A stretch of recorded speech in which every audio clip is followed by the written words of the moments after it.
True Blue Nation, Dodgers Report. Welcome back to True Blue Nation, Dodgers Report, your #1 channel for everything Los Angeles Dodgers. Before we dive into today's bombshell news, and trust me, you're going to want to hear this, I need you to do one thing for me. If you love detailed breakdowns, exclusive inside information, and you don't want to miss a single update on our team, hit that subscribe button right now. Turn on notifications so you're the first to know. Trust me, being part of our community is the best way to stay ahead of the game. Go ahead, subscribe, and let's get right into it. Hello again, everyone. I want to start today by dissecting what we just witnessed this past weekend. A commanding sweep. A show of force that sends a clear message to the rest of the league.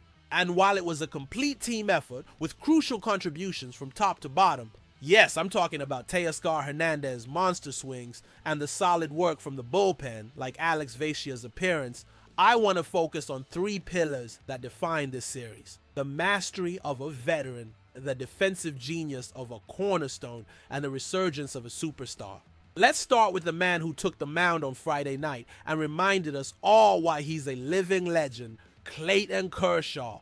I know what some people say. He's in the twilight of his career. But let me tell you something. Kershaw's twilight is brighter than the prime of most pitchers. What he's been doing in August is simply phenomenal. In his 3 starts this month, he has consistently gone north of 6 innings in all of them. He's not just eating innings. He's been dominant. He knows exactly who he is at this point in his career. He doesn't have to throw 95 men a page anymore. He gets hitters into swing mode, gets them guessing, and then he puts them away with that nasty slider. Let's break down the data because the numbers don't lie. If you look at the ERA leader since the start of 2021 with a minimum of 450 innings pitched, the list is Shohei Ohtani, Michael King, and Clayton Kershaw. That's elite company. But the real story is in the evolution of his repertoire.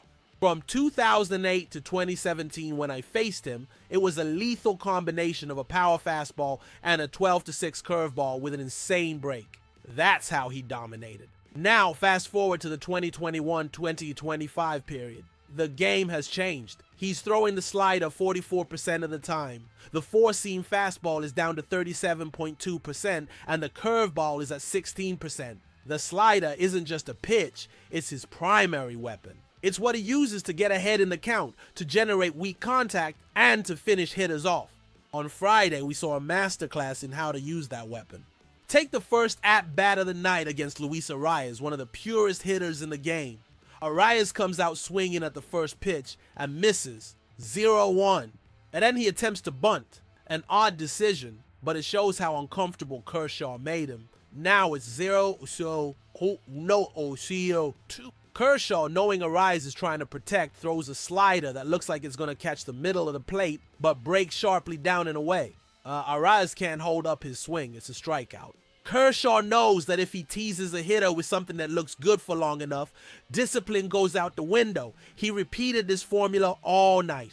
Against Jackson Merrill on a 2-0 count, instead of a fastball down the middle, he throws a subtle slider that induces a ground ball. Against Jake Cronenworth, same story. 2-0 slider to get him swinging. In the 6th inning, Arias again. He fouls off a slider and shakes his head as if to say, I'm seeing that pitch well. What does Kershaw do? He knows Arias is sitting on that slider, so he jams him with a 90-mile fastball. To Arias, who was timing the off-speed, that 90 feels like 95. He's late. Now the count is 0-2. Kershaw goes back to the killer slider, which again presents as a strike before diving out of the zone, forcing a rollover for a crucial double play. 6 innings, 1 run. Phenomenal. In a rotation with names like Glasnow, Snell, and Yamamoto, don't be shocked if he's the guy we trust in a deciding game in October. On Saturday, it was a different story. Blake Snell was on the mound, and he didn't have his best stuff early. 4 of the first 5 batters reached base. The game could have gotten out of hand quickly. It could have been 2-0, 3-0, and the bullpen would have been overtaxed. But that's when Will Smith stepped up. We can argue about who the best catcher in baseball is. Cal Raleigh is having an incredible season, But over the past few years, Will Smith's overall consistency and impact are undeniable. Defensively, he saved the game. With runners on first and second and 2 outs, the Padres attempted a double steal. The standard textbook play in youth baseball is to go after the slower runner, which usually means the guy going from first to second. But Smith is smarter than that. He saw the opportunity and executed a perfect back pick to second base, nabbing Manny Machado. The third baseman didn't even move, suggesting it might have been a pre-planned play. Smith's mechanics are flawless. The right foot gets into the ground instantly, the arm follows in one quick, accurate motion. He threw out 3 base runners in the first 2 innings, allowing Snell to settle down and find his rhythm. Offensively, we know he struggled a bit recently, but his value to this team goes so far beyond the box score. He's the brain behind the plate, the pulse of our pitching staff. And when you look at the advanced stats like weighted runs created plus, WRC plus, he's still among the leaders for catchers. He is without a doubt the best all-around catcher in the game. And that brings us to Sunday. Game tied in the 8th inning. The moment called for a hero. And who showed up? Mookie Betts. After weeks of struggling, of articles about his declining numbers, Mookie reminded us who he is. He's admitted himself that the only stat that matters to him this year is winning a World Series. And with one swing, he put us a step closer to that goal. The Padres had just tied the game. The pressure was on. Robert Suarez delivers a 2-seam fastball and Mookie sends it into the stands. A go-ahead game-winning home run, but it wasn't just one swing. It was the culmination of an adjustment process. We've read that JD Martinez and Freddie Freeman have talked with him. Freeman's advice was simple. Keep your shoulders level. Mookie has a tendency to dip his back shoulder, which makes him rotational and causes him to pull everything. By focusing on staying level, he's able to use the whole field. Over the last 11 games, the results are showing. A 3.41 batting average, 2 bombs, 9 RBIs. We've seen the progression.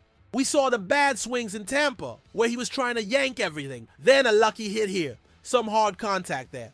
The turning point might have been against the Angels with the bases loaded, where he drove a single to the opposite field. That's the swing that gives you the confidence to know you can let the ball travel and use your natural talent. Kershaw, Smith, and Betts, the veteran, the cornerstone, and the star. Each played their part to perfection, and the result was a statement sweep that reminds us of this team's championship caliber. All right, Blue Crew, now let's switch gears and talk about something that's been brewing behind the scenes. It's one of those rumors that seems insane at first glance, but the more you think about it, the more it makes a twisted kind of sense from our front office's perspective. Picture this, the Dodgers, already one of the deepest and most dangerous teams in baseball, making a blockbuster move to land KETEL Marte. Yes, that KETEL Marte, the all-star second baseman from our division rival, the Arizona Diamondbacks. I know exactly what you're thinking. Victor, there's no way Arizona trades their best player, the face of their franchise, to their biggest rival in the division. And 99.9% of the time, you would be absolutely right. It sounds like a video game scenario. Yeah, the chatter is heating up. Respected outlets like Fansided have already dropped the Dodgers' name as a potential landing spot. And where there's smoke, there's often fire, however small. So tonight, we're going to break it all down. What Marte brings to the table, why the Dodgers would even entertain such a complex deal, the astronomical cost it would take, and ultimately whether this is a fan pipe dream or a franchise-altering move that could put us over the top for another World Series run. First, let's talk about the player. KETEL Marte isn't just good. He is arguably the best second baseman in baseball right now. This season, his numbers are spectacular. A 302 batting average, 22 home runs, 74 RBIs, and an 890 OPS. That's elite production, period. But for a middle infielder, it's otherworldly. And one of the biggest questions around Marte used to be his health, but he's answered that over the past 2 years by playing in nearly every game and proving his durability. And let's not forget the defense. He's not just solid, he's versatile.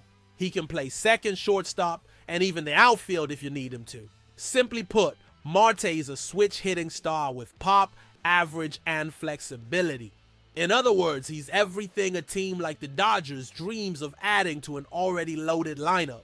Now, why are the Dodgers in this conversation? The answer is simple and one we fans know well: our farm system. Year after year, despite trades and graduations, the Dodgers somehow maintain the #1 farm system in baseball, according to MLB Pipeline. We have an absurd depth of talent, which allows us to swing a blockbuster deal without necessarily gutting the absolute crown jewels like Dalton Rushing or Josue De Paula. Think about our infield situation. Gavin Lux has been solid, but imagine sliding Marte into second base. That infield would become nearly impenetrable. Freddie Freeman at first, Marte at second, Mookie or Lux moving as needed, and who knows, maybe even those Nolan Arenado rumors at third base come true one day. It's just unfair.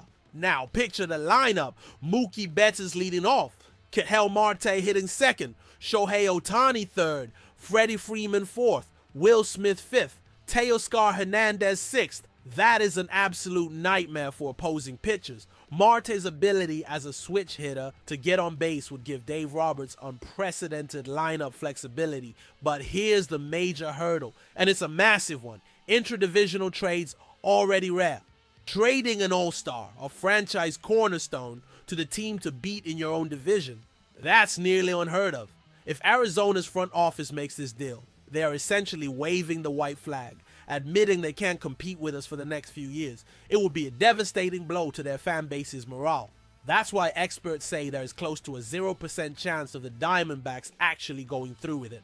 Even if we offered a massive haul of prospects, it's hard to see their front office pulling the trigger and watching Marte suit up in Dodger Blue 19 times a year against them. But let's play the what-if game for a second. If Andrew Friedman somehow pulled this off, this lineup goes from elite to historic. There are no easy outs, no free innings for opposing pitchers. Furthermore, Marte is a proven October bat. Remember the Diamondbacks' miracle run to the World Series in 2023. Marte hit .357 with 12 RBIs in the postseason and was named NLCS MVP. That's the kind of clutch performance that wins championships. And there's his contract. He signed through 2027 at only about $16 million a year. That's an absolute bargain for his level of production, which only drives the asking price higher. Arizona would ask for the moon. We'd be talking about multiple top prospects, maybe even guys like Nick Frasso, River Ryan, or one of our young outfielders, and honestly, they should. So this is where I leave it to you, Dodger Nation. This is the central question of the week. Do you go all in for KETEL Marte, even if it means sending a truckload of prospects to the Diamondbacks? Do you think Arizona would even consider strengthening its biggest rival? Or is this just one of those rumors that gets us dreaming but never actually happens? Drop your thoughts in the comments below. What would your trade package be? Is this a move we should make or an unnecessary risk? Smash that like button if the thought of Marte in our lineup gets you excited. That's it for today, everyone. A breakdown of our dominant sweep and a deep dive into a league-shaking rumor. Stay tuned for more updates. This is your host from True Blue Nation, Dodgers Report, signing off. Let's go, Dodgers!